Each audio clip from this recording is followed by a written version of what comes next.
If you do not find a way to make money while you sleep, you will work until you die. People treat that line like a motivational poster. I do not. I treat it like a balance sheet warning. I want to push that warning through the lens of inner scorecard, because that is where most people miss the danger.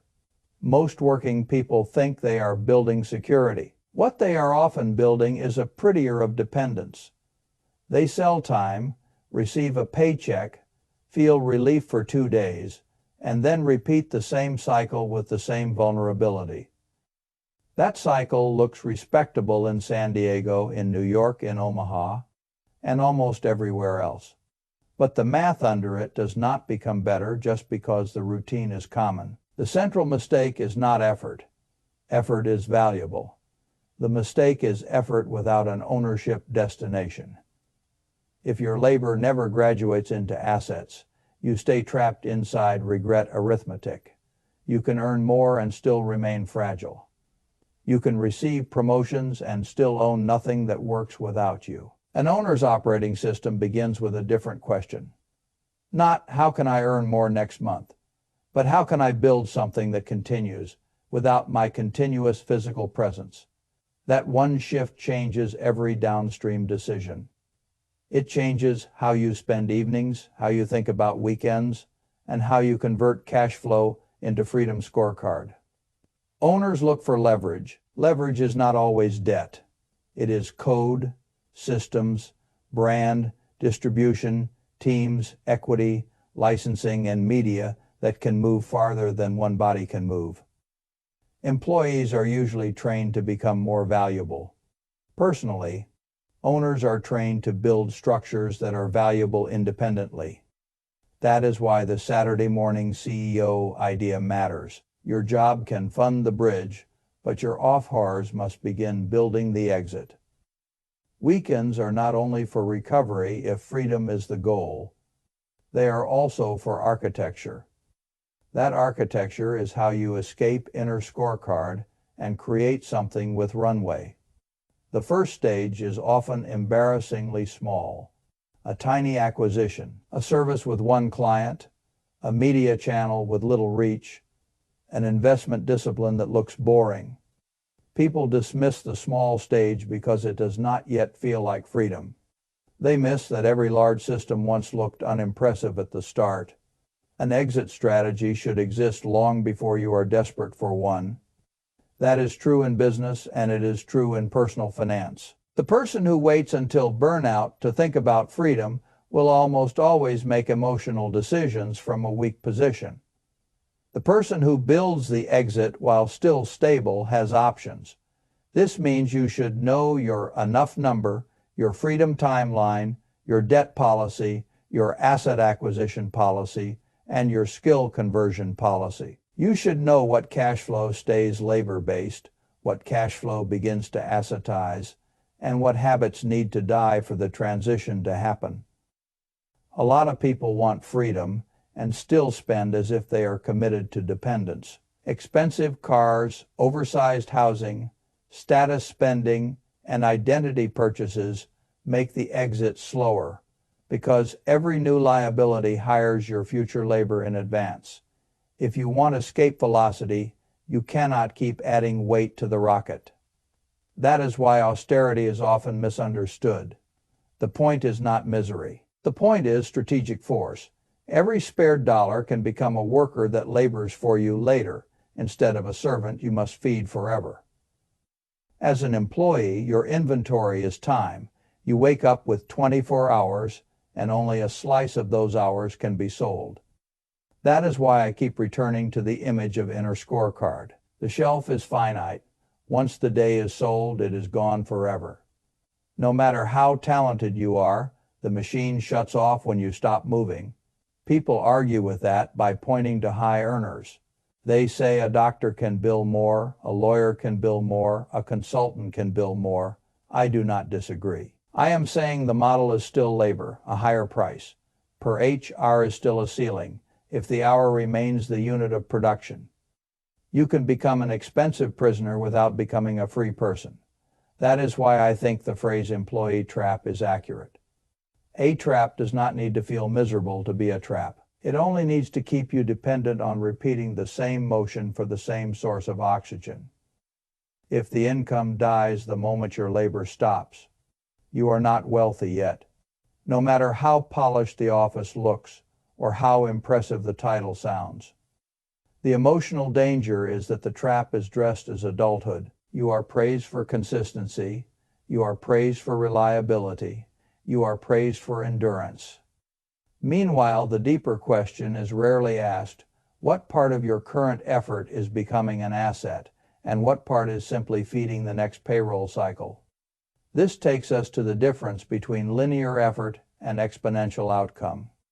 Most labor is linear. You work an hour, you get paid for an hour. You work more hours, you get paid more. That seems natural because that is how nearly everyone around you lives. But natural is not the same thing as wealth creating when the objective is freedom. Wealth at scale tends to come from ownership structures where effort and outcome separate. You put in intelligent effort early, then the asset continues to produce beyond the hour you personally spent. That is the logic of equity, royalties, scalable software, distribution systems, and productive capital. It is the reason the rocking chair test conversation cannot stop at salary. I am not telling people to despise work. I am telling them to ask what their work becomes. If work becomes only consumption and bills, it dies each month. If work becomes ownership, it recruits compounding. The entire distance between linear stress and regret arithmetic is usually contained in that conversion. The difficult part is psychological. Linear systems reward immediate effort. Exponential systems require patience, delayed certainty, and often embarrassment in the early stage. That is why so few people build them. They would rather receive a predictable reward from a visible boss than an uncertain reward from an asset that is not mature yet. The paycheck itself creates a psychological loop that is stronger than most people admit. It is not just money. It is relief, validation, rhythm, and proof that the month did not beat you. That is why I call it rocking chair test. The body learns to celebrate the deposit while ignoring the structure that made the deposit necessary. Once that loop is formed, people stop evaluating their life by net freedom and start evaluating it by whether the next deposit still arrives on time. That is how dependency becomes normalized. The same person who would call a supplier concentration risky in business will tolerate total income concentration in his own life. A paycheck feels safe because it is visible and recurring, but visibility is not the same thing as durability. If all your certainty comes from one external payer, your life is sturdy only while that payer stays generous. The deeper structure underneath the paycheck may still be regret arithmetic, which means the comfort is real, but the resilience is weak. That is why some people keep working long after the financial gap has narrowed. They are not only chasing money, they are defending the emotional architecture that the paycheck created. To them, retirement feels less like freedom and more like the loss of a narcotic rhythm. Now let us move to the tax layer, because this is where the game stops being philosophical and becomes brutally mechanical. If you work for wages, the government stands in front of the cash flow with open hands. You pay before the money becomes fully yours. That is what I mean by tax drag. The laborer enters the system already leaking. Owners do not always avoid tax. What they often gain is timing, structure, and optionality. Timing matters because money kept longer compounds longer. Structure matters because not all income is taxed in the same order or at the same rate. Optionality matters because the owner can decide when and how value is realized. The wage earner has very little of that power. He receives labor income on someone else's schedule, inside someone else's reporting system, with someone else's definitions of compensation. This is why I describe the arrangement as rocking chair test for workers and a planning advantage for owners. The two scorecards do not reward the same behavior. By the time many employees notice this, they have already spent decades maximizing salary instead of building assets that change the tax game. They were running harder inside the wrong lane. A bigger gross number made them feel stronger while the net structure remained fragile. Inflation adds another quiet cruelty to the worker model. Wages move by negotiation cycles, review cycles, and budget approvals. Prices move whenever the market allows them to move. That is why I call inflation a rocking chair test. The worker fights with a calendar while prices move with no calendar at all. Most households experience this not as an abstract economic theory, but as exhaustion. Groceries rise, insurance rises, housing rises, medical costs rise. Meanwhile, the raise feels larger on paper than it feels in life, because the raise is taxable, and the prices are relentless. Owners with productive assets at least have a path into the upside of price movement. Businesses can reprice, equity can revalue, real assets can adjust. The employee, whose entire identity is salary, receives inflation, mainly as a shrinking of dignity and room to breathe. That is why a life built only on wages is always more fragile than it first appears. The person thinks he is standing still. In reality, he is often walking uphill on a slope he does not control. Society makes the trap harder to escape because it rewards appearances that are often anti-wealth. Busyness is treated as virtue. Exhaustion is treated as seriousness. The person wearing the rocking chair test of constant work gets social credit even if his financial structure is weak. I have noticed that many employees are more afraid of looking idle than of being dependent. That is a terrible hierarchy of fears. If the crowd applauds your captivity, the applause is still not freedom. It is only social perfume sprayed over fragility. Promotions play into this beautifully. A promotion often increases status, income, and self-respect, but it can also increase dependence on the very machine you should be learning to exit. More meetings, more politics, more golden handcuffs, more lifestyle inflation, more ego investment in the title. The cage becomes premium grade. That is why I distrust the outer scorecard titles, and applause are easy to fake as success. The inner scorecard asks a crueler question. If you stop this machine tomorrow, what would still belong to you and continue producing?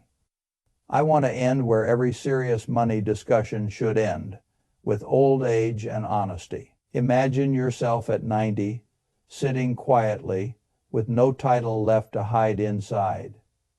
Would you be proud that you optimized the outer scorecard, or would you wish you had built the inner one sooner? The rocking chair test strips away excuses. At 90, no one cares how busy your calendar looked at 47. No one cares how many meetings you survived. What matters is whether you used your years to build freedom or whether you sold irreplaceable inventory and called the sale maturity. That is why I am not telling people to quit in a burst of fantasy. I am telling them to stop worshiping the model that keeps them dependent. Use your current salary as fuel if you must, but treat it as bridge capital, not as the destination. Then convert labor into ownership until the machine can keep moving while you sleep. When you judge the decision later, judge it by this standard. Did you stop selling the one asset you could never replenish without building anything that could outlive the sale? Or did you convert effort into an engine that gave you back time? That is the only ending that interests me. Let me bring this down from theory to a person. Nina from San Diego worked as a pharmacy owner from the outside. The career looked successful. Good income, stable trajectory, respectable title, and the kind of life people call solid. But the inner math was all owner mindset. The money arrived because the body kept showing up. Nina kept telling himself that one more promotion would create breathing room. What it actually created was more dependence on the machine, more lifestyle commitments, and more ego tied to the title. The income improved faster than the freedom did. That is one of the cruel jokes of the system. Many people are promoted deeper into captivity. The turning point came when the household finally listed every asset that would still work if employment stopped tomorrow. The list was shorter than expected. The savings were real, but the systems were thin.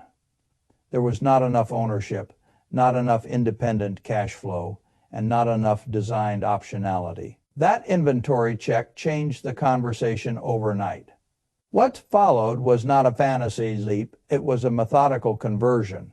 Debt was reduced, consumption was trimmed, weekend hours were redirected. A small ownership base was built and then expanded.